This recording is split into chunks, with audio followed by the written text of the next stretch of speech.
everybody, welcome back to my channel. My name is Lucy and I make videos on books, writing and cozy lifestyle. Thank you for clicking on this video today. We are getting started with my top 10 fantasy romance books of 2023. So first, a huge thank you for all your support this year, and to those of you who have loved my fantasy romance content in particular this year, thank you, because you've made it such a joy to make. And I always know whenever I'm talking about fantasy romance that you guys will be there. You will be there fangirling with me in the comments, and I adore that, so thank you. Now this year's been an interesting year for fantasy romance in the sense of there have been a lot of big TikTok books that have exploded, making fantasy romance the most popular it has ever been. Now, I remember I used to make fantasy romance content and I feel like not many people were really making it at the time, and now I feel like the genre has come into its own. Everyone is reading this genre and I love that. I think it's an amazing genre, subgenre, whatever you want to call it. More people should be reading fantasy romance. So this video is for all of you guys who want more fantasy romance book recommendations. Do not forget to subscribe for more. In 2024, I have a lot more planned in terms of fantasy romance, and I can't wait for you to be there. So let's get started. These are going from number 10, which is like my 10th favorite, to number 1, which is my favorite fantasy romance book of the year. So let's just get going, shall we? Because we have a lot to talk about. Now, number 10, drum roll. 10th favourite fantasy romance book of the year is Faeries Captive by Lily Archer. Now, I bet a lot of you guys are surprised to hear that. This is a book I found on Kindle Unlimited. It is super, super short. Each of the books in this series are like 200 pages max. Very quick books. And this is essentially about a girl who gets swapped with a changeling.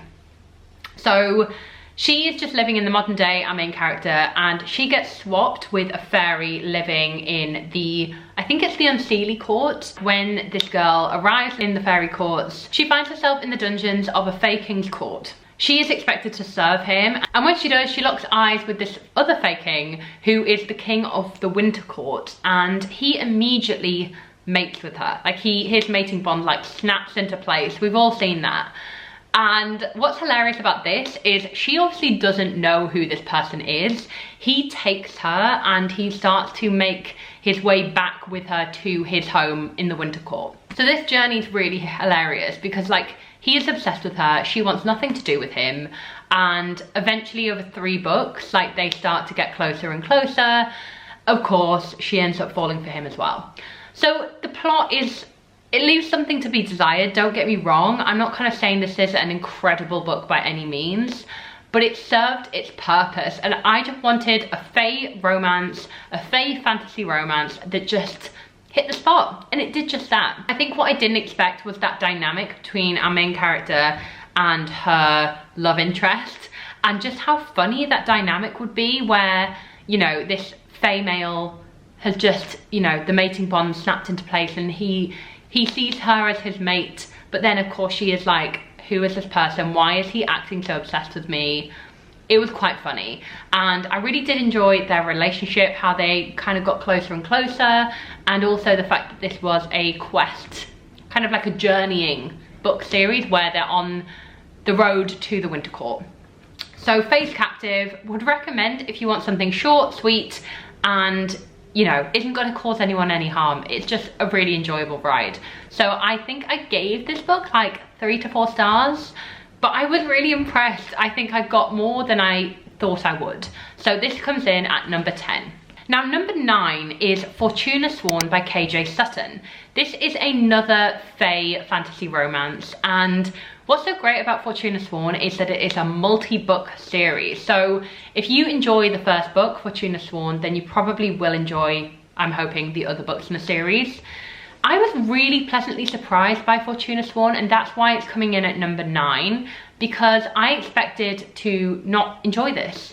I saw the cover and I was just a bit like, it kind of leaves something to be desired. I feel like I know what this book is about already, and that was my own problem for judging a book by its cover, and you should never do that. So I was pleasantly surprised. And this follows our main character, Fortuna, who is something called a nightmare, where she can essentially get in your head and play out your deepest, darkest fears. So she is quite a cool main character because she isn't like an innocent human who, you know, is being swept up by a fairy. And basically she is on the quest to find out more about her brother, who she is presuming is dead because he's been missing for so long.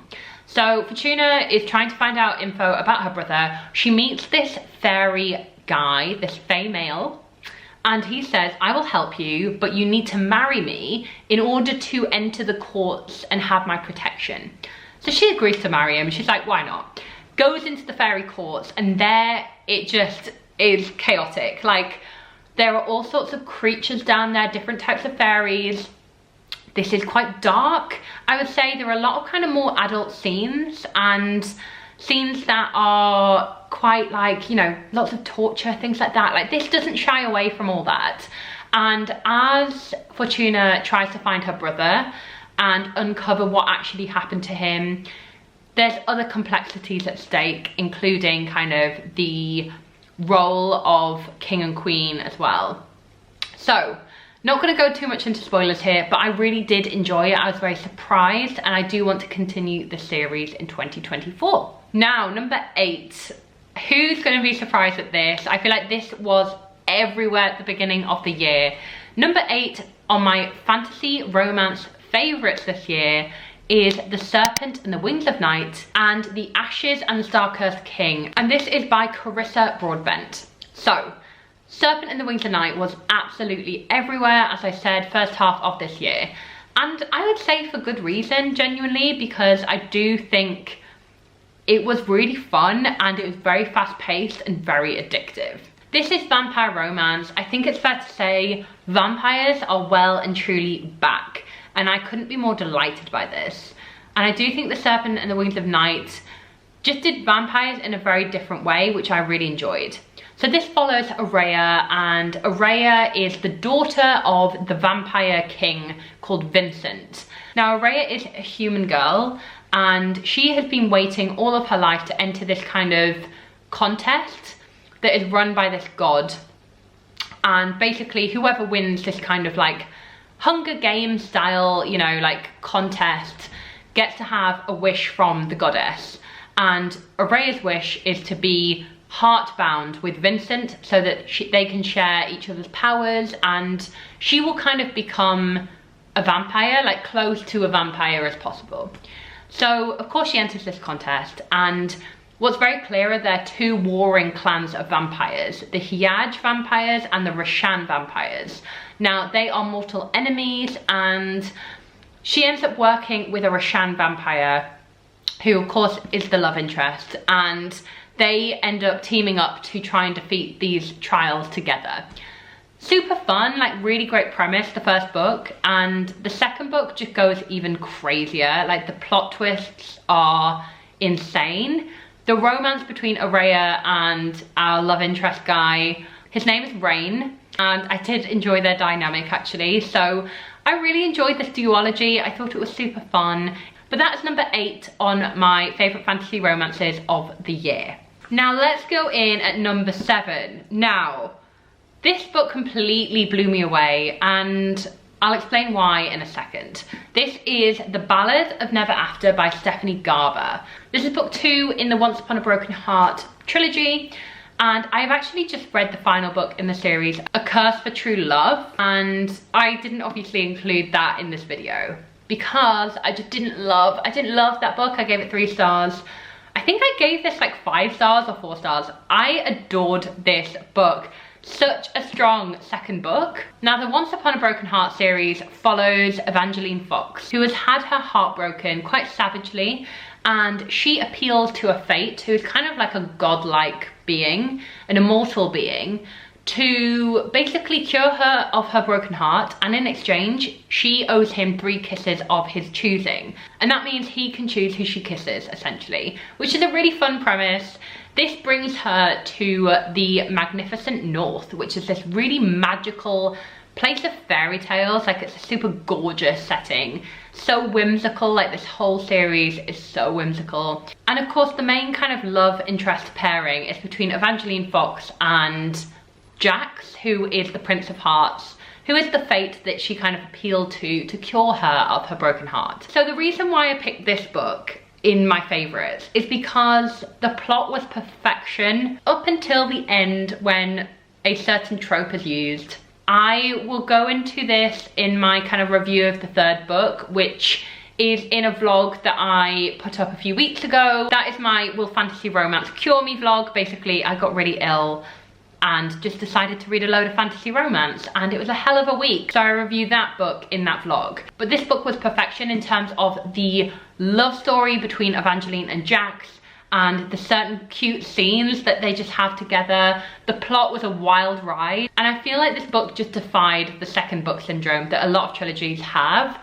It was an action-packed ride, and I adored this. So really would recommend the series if you haven't read it yet. Let me know what you think of the third book.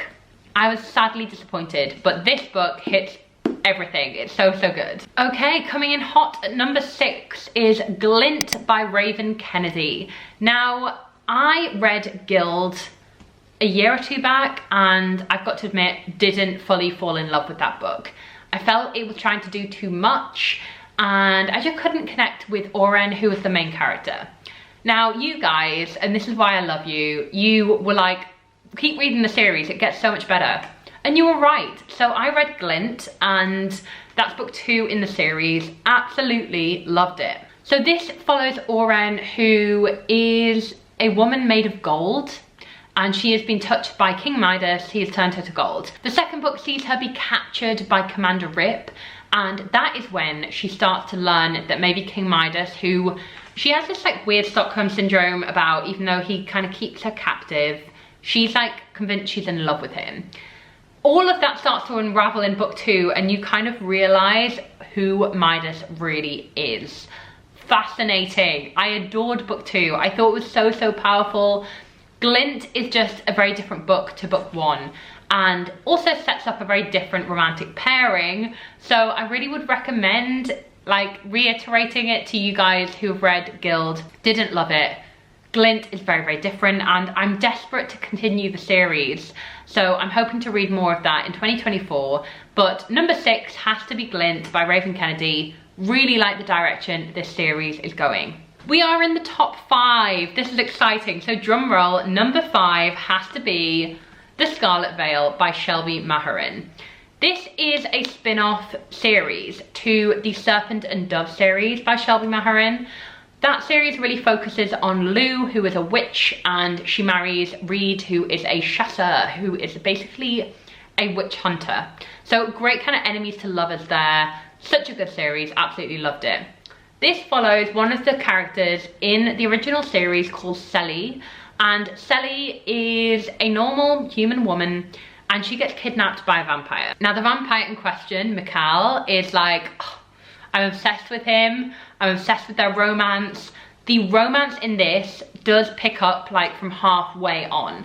Caveat to this book, it is a very slow start, and it is 600 pages. So on the bigger side for a fantasy romance book, but by the end, you are just so obsessed with this world, with these characters. I ship them so much, and I need the second book now. Like, please, Shelby Maharin, write it quicker.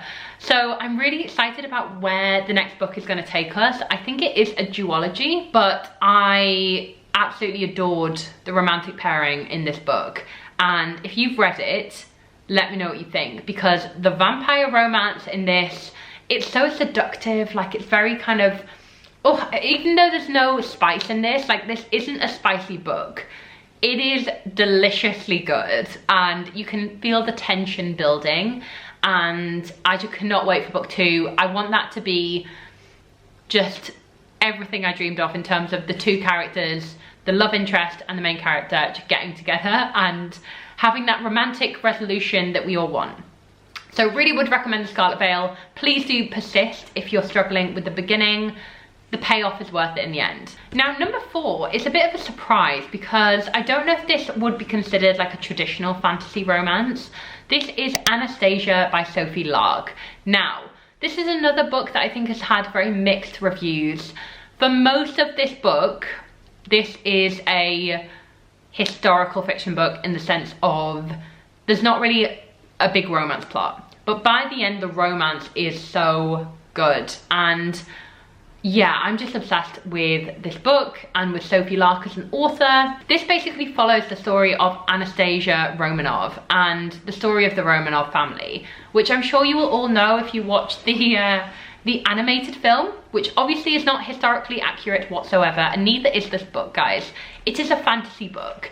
The Romanovs have magic, and they obviously get kind of wooed by Rasputin, who is this sorcerer who has this healing magic and, you know, comes into their family and manages to woo them all and deceive them all.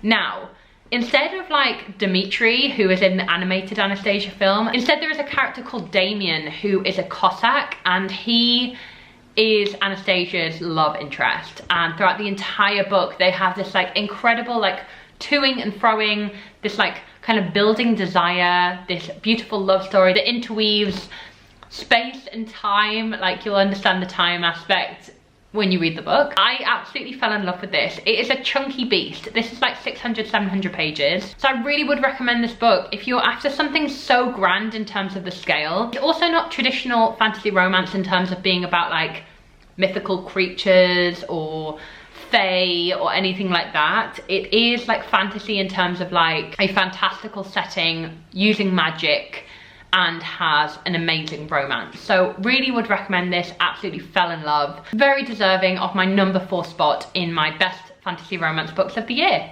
Now guys, we are in our top 3. I really want you guys to pause this video and guess what you think is going to be in my top 3, because I don't know if anyone's going to guess number 1, but we will see. So coming in at number 3 is, again, not a very traditional fantasy romance book, but it is fantasy romance, and this is Emily Wilde's Encyclopaedia of Faeries by Heather Fawcett. I'm probably cheating a little bit. I don't think this is traditional fantasy romance in the way that you're probably all thinking when you clicked on this video. This follows Emily Wilde, who is an academic, and her speciality is fairies, and she goes to this place that's kind of like Iceland. It's inspired by Iceland, I think. And she is followed there by her rival academic called Wendell. And Wendell is like the most kind of famous academic in terms of fairies. Everybody loves him. He gets all the great opportunities, and Emily is like desperate to one-up him and discover something that has never been discovered before. So when he follows her there under the guise of kind of like wanting to kind of steal her research, like be there when she discovers something, it's kind of also to protect her because there are lots of dangerous fairies in this place that they're visiting. Wendell himself is also, there's a lot of question marks over who he is. Not going to go into spoilers. There is some mystery there. Their romance, guys, I'm obsessed. I am so obsessed. I can't wait for book 2, which is Emily Wilde and the Map of the Other Lands, I think it's called. It comes out in January, I think, and I am so excited because I just feel like that book is going to be great in terms of the romance. Now, I feel like with this book, the romance wasn't as heavy, but it was simmering there in the background, and they did have like a lot of very near misses in terms of the romance. Don't go into this expecting spice. There is no spice. There is not really any romantic kind of conclusion, but they've laid the groundwork there, and I'm very excited to see those groundworks just build. So I'm very excited about book 2. But honestly, one of the best books I've read all year generally. Absolutely obsessed with this. Please do read it if you haven't yet. I promise you, you will not regret it. Okay, drum roll please. My second favourite fantasy romance book of the year has to go to Fourth Wing. I think a lot of you guys probably expecting this would be at number 1, but it was just pipped to the post by another book, which I'll obviously go into. Fourth Wing, wow, absolutely obsessed. I feel like this book needs no introduction because it has taken the world by storm this year, and I think it's deserving of that. I don't get the Fourth Wing haters, and I know it's not the most like groundbreaking in terms of the plot or the content or the romance, but guys, it's bringing fantasy romance to a much more mainstream place, and I'm really happy about that. So Fourth Wing obviously is about dragons and is set at Basgiath, which is a riders college featuring Violet Serengal, who's our main character, and she has a lot of setbacks, she has a lot of challenges in terms of this elite dragon rider college. Physically, she cannot do what the other riders can do, and this pushes her to her limits. And another person who pushes her to her limits is Xaden, who is her enemy in all sorts of the words. They are basically on opposite sides. Her mother is the general of this nation who won this war, and his father is one of the rebels, or was one of the rebels. So lots going on between them, and the romance is so good. I genuinely feel like this was a complete ride, and I cannot wait to read Iron Flame. I've got it somewhere behind me. I need to read that ASAP. I'm very, very excited about that book, and I haven't got to it yet. So we will see when I eventually do read that book. I have to just say, one of my books of the year, and I'm really excited to read book 2, but I have to say Fourth Wing took me by surprise, and it thoroughly deserves a top spot in my favourite fantasy romance books of the year. It's here. My favourite fantasy romance book of 2023 is This Vicious Grace by Emily Feed. Now, this blew me away, took me by surprise, did not expect to love this book as much as I did. This is not fantasy romance as you know it, in the sense of like fairies, vampires, all of that stuff. This follows Alessa, who is something called a Fenestra. This is a role chosen by the gods, and she is basically an amplifier. She needs to find something called a font or a fonte and marry them in order to amplify their power to basically stop this apocalyptic event that happens, like, I want to say every few years or every 50 years or something. The only issue is she kills everyone she touches. So when she's tried to amplify a fonte's power or a font's power, she's ended up killing them. So she's had multiple husbands, and they're all, you know, they all died. So this apocalyptic event is coming quick. There are signs that these monsters are about to descend their island very, very quickly. So the time is running out. But then the island starts to turn against Alessa, thinking there is something wrong with her. She obviously isn't chosen by the god because she's killing everyone. So they turn against her, which means that she needs a bodyguard. And you can guess where this is going. This is bodyguard romance. It is so, so good. I think not only is the fantasy elements just perfection in terms of this quite unusual setup. In the case of this chosen one who is trying to protect this island, and she can't do it. She can't do the job. Like, she is unable to channel and amplify, you know, this power. And so she really has to rely on Dante, who is her bodyguard, to protect her.